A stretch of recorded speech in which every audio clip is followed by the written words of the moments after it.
नमस्कार. MN news नेटवर्कमध्ये आपले स्वागत आहे. राज्यातील ग्रामीण सत्तेच्या निवडणुकांवर पुन्हा एकदा अनिश्चिततेचे सावट गडद होत आहे. जिल्हा परिषद आणि पंचायत समिती निवडणुका पुन्हा लांबणीवर पडणार का? राजकारण, प्रशासन आणि न्यायालय या तिन्ही पातळ्यांवर मोठी हालचाल सुरू आहे. राज्यातील 12 जिल्हा परिषद आणि 125 पंचायत समितींच्या निवडणुका पुन्हा पुढे ढकलल्या जाण्याची शक्यता निर्माण झाली आहे. राज्य निवडणूक आयोगाने या निवडणुका घेण्यासाठी 10 फेब्रुवारीपर्यंत मुदत द्यावी, अशी विनंती सुप्रीम कोर्टात केली आहे.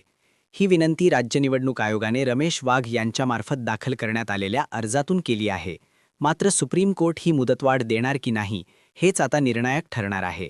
याआधी सुप्रीम कोर्टाने स्पष्ट आदेश देत 31 जानेवारी 2026 पर्यंत सर्व स्थानिक स्वराज्य संस्थांच्या निवडणुका पूर्ण करा, असे निर्देश दिले होते.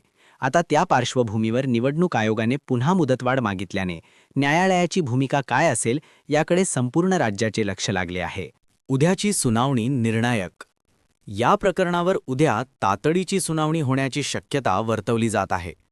जर सुप्रीम कोर्टाने मुदतवाढ नाकारली तर निवडणूक आयोगासमोर मोठे आव्हान उभे राहणार आहे.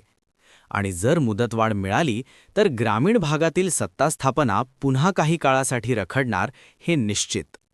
या निवडणुकांमधील विलंबाचा थेट परिणाम ग्रामीण विकास, निधीचे नियोजन आणि स्थानिक नेतृत्वावर होणार आहे.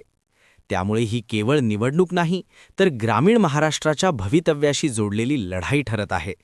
आता सर्वांच्या नजरा सुप्रीम कोर्टाच्या उद्याच्या निर्णयावर खेळल्या आहेत. निवडणुका वेळेत होतील की पुन्हा लांबणीवर पडतील? ग्रामीण महाराष्ट्राला लोकनियुक्त प्रतिनिधी कधी मिळणार?